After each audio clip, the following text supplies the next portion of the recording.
Hello my 7 deadly sins, family and friends, welcome back to another video. Today we're talking about Space-Time Sector 2. It is very hard, just so you know, but I'm sure as we practice it'll get a little easier. Now, the weaknesses are Ice and Holy. We already know that Escanor, King and Mannie are buffed by 20% for attack, shatter resistance and pierce. So, what choices do we have for DPS? Well, let's quick fire through all the options we have. We can use King with his staff, we can use Escanor with his great sword, we can use Mannie with her longsword or her dual swords. Now, if we're going to go straight DPS with King, Staff or Escanor Greatsword, then we just want standard supports to boost the damage with crit rate, crit damage and the debuffs as you'd expect. So Mannie Staff, we could use Daisy with her book, we can use Slater with his axe, we can use Hauser or Drake with Drake Staff, and Hauser anything just with his engraved gear to reduce crit defense. If you want, you could use Deadrin, not really great, but that's it. So just choose a multitude of those supports, slot them in your team and you should be good to go. If you want to burst, then Jericho is the way to go with her dual swords. You don't want anyone else really because they're going to be useless. Team wise, so choose the DPS. If you're going to go straight damage, then use those supports. If you're going to go dot build, which I think is fantastic and very free to play friendly, then go dual swords Mannie and great sword Escanor. Now how that works is when Mannie gets 10 stacks of frostbite, then she inflicts cold damage equal to 20% of attack as a critical hit every 1 second when it's max, which also reduces crit defense. So you really want her to stack attack and crit damage on her because it's going to be guaranteed crit. You also want to run Escanor, but Escanor is going to be more of a supporting unit than a damaging unit in this instant because of his passive increasing dot by 120%. Also he has weaken, which increases dot again by 25%. So all in all it's really good. Also his normal attacks reduces defense with the burns, and I'm pretty sure reducing defense will increase your damage. Also, if you choose to use longsword Mannie, there's no actual gear for her engraved gear, so the best option is you're going to switch over to a Gallant Top, hopefully level 3, because that gives you an extra 20% crit chance when you tag in and up to an extra 20% crit damage as well. On the bottoms you will want the Silent Watcher bottoms because this really ramps up normal skill damage, and that's where her main damage comes from. Belt and boots, you want to run the Mad Miner for 15% crit damage, and then as for the accessories, run the Dark Chaos earrings for a crit chance.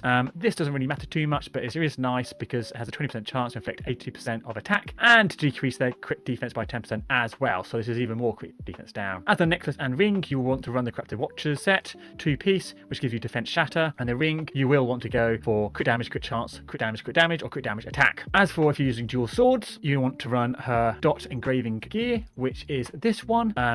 Basically means that your dots hit faster, you get more cooldown on your normal skill, and you have longer debuff duration for your dot. So all in all, lovely stuff. As for the accessory set, you will want to wear the 2-piece Mad Miner set, and that's the SR set. You get them from Nightmare Dragon and Nightmare Gila, and then obviously the ring for the crit damage. If you get double crit damage, it will be perfect. Escanor really doesn't matter, just use this set for more dot damage and holy damage, but again, it really does not matter because he's not going to be doing much damage at all because his dot is fire damage and not holy damage. I quite like to use Nunchucks Deanne because it gives shield and heals as a support, and then obviously Jericho, use her engraved gear to have burst efficiency. The reason why you want to burst with her is because it reduces cold resistance as well, which is really nice. And that's it really with that. King, if you've got Daisy, perfect, because when you use him you're going to combo attack whenever you stun the red demon and just do a buttload of damage. If you haven't seen my King video, Cracked or Sacked, go watch that because that kind of shows you the rotation you want to do anyway. Now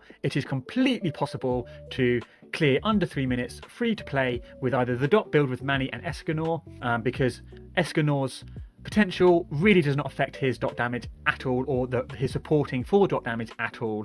P5 Mannie is kind of all you need. Potentially P4 is enough, but her P5 potential really does help the dot damage. King, I have him P4. I need to try and test to see if it's possible to do below 3 minutes, but I can 100% guarantee if he is P5, you can do it under 3 minutes. Now that quickfire is gone and done. Pretty simple with the roles you want. You want crit damage, attack, and then the skill damage that you're using for your DPS. Now without further ado, I am going to jump in and showcase the attack patterns of the demons so you can kind of see what you're dealing with, and then afterwards we go straight into my run with this team.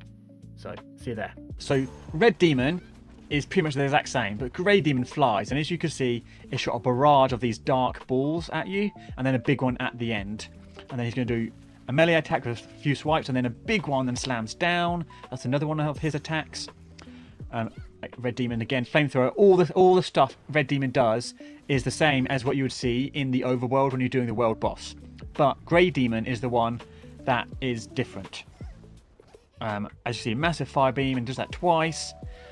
So make sure that you don't go back in ready for him to do his second one. And then you can do his swipes and then come in and boom to the ground. We'll try and get shield back up for you guys. Okay, so you're going to do another swipe. That's like, do you see that? So he didn't just lay on the ground, he kind of like swoop in and hit. So you can do that as well. So now we're going to try and wait, and we're going to go in, I'm going to stun, and this is the big one. Grey Demon comes to the ground, slams, does a swipe, slam on the ground and stomps. But then he's going to do these claw attacks, these ones, and he does that over and over and over, and it just does so much damage. He does it, look, it's like non-stop if you get close. So much damage. And that's this is why it's so hard, because of Grey Demon. You stun, you want to hit them both at the same time, but Grey Demon just goes ballistic and does insane amounts of damage. Let's look at that again. I'm going to skip until he lands, and you can look at those attacks again for you. Okay, he's going to land now. Do a big attack. I'm going to kind of like showcase what he will do. But then he does the slam, lots of stomps, and he's going to do the claw. Oh, he also does this beam that goes in front as well. There's my rubber banding because of my poor ping. But then once he's done, he'll jump to the middle, and then he'll go back to the sky once Red Demon's basically finished being stunned, when there's about a quarter of the time left. But yeah, if you get close to him and try and DPS him, he will like non-stop do that claw move and do the swipes, and you're kind of screwed. So you need to really be aware of him and not just kind of like mash buttons. You have to be a bit more careful before you do that. Like, it will take time for you to learn his skills, but after you kind of do learn it, it isn't as bad, but it's still pretty atrocious. So yeah, I'm going to jump out, and then I will. Well, I'm just going to cut here, and you can see my fight with this build and see kind of what I do. Maybe you can learn a trick or two. But basically, the final tip before I show that is, once you stun and the Grey Demon has dropped down, try and be close to the Red Demon, so then you can ult and hit them both, because then you can use Escanor to really ramp up the dot damage. But yeah, let's have a look about that now.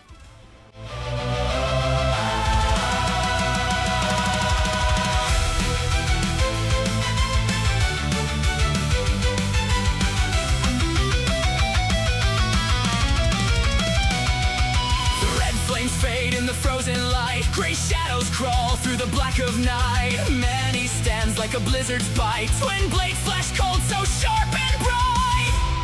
Ice cracks the flame, darkness knows her name. Frostbite fury cuts and bites, Mannie slashes through the night. Demons fall and lose their fight. Frostbite fury burns so bright, yeah, burns so bright.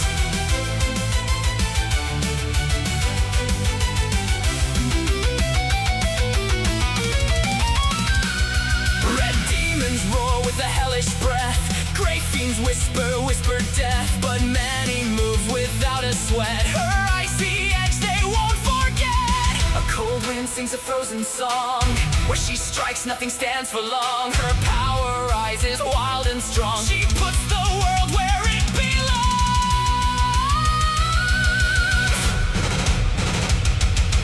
Frostbite fury cuts and bites, Mannie slashes through the night. Demons crumble, lose their fight.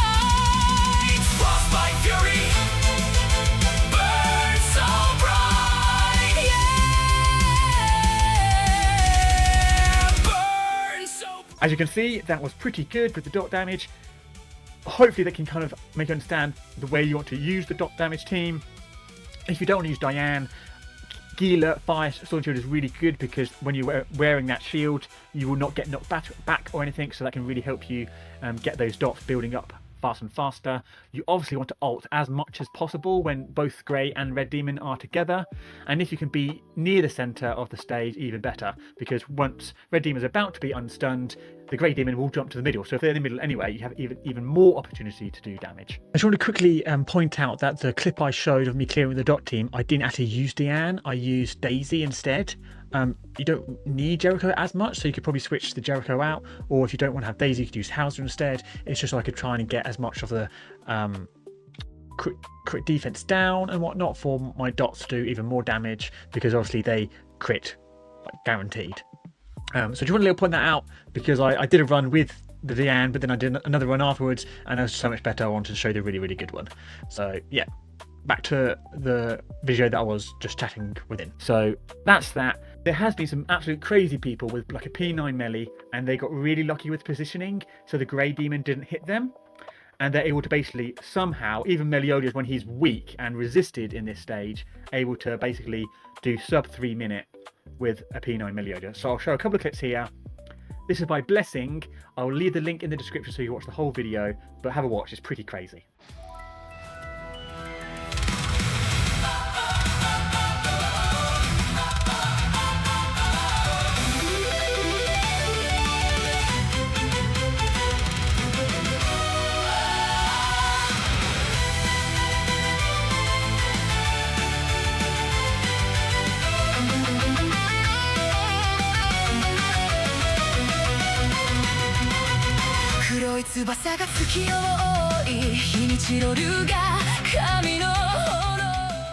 So now that you've seen that, here's a king run for you. That's P5 king, able to clear it as well.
As you see, there's multiple options for you to be able to clear this.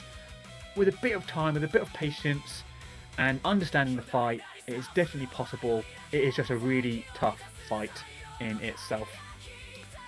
I hope this video has helped you kind of understand what you need to do, and it isn't too long and really drawn out, but still helpful. If you have found it helpful or learned something new, leave a like, give me a subscribe, I'd really appreciate it.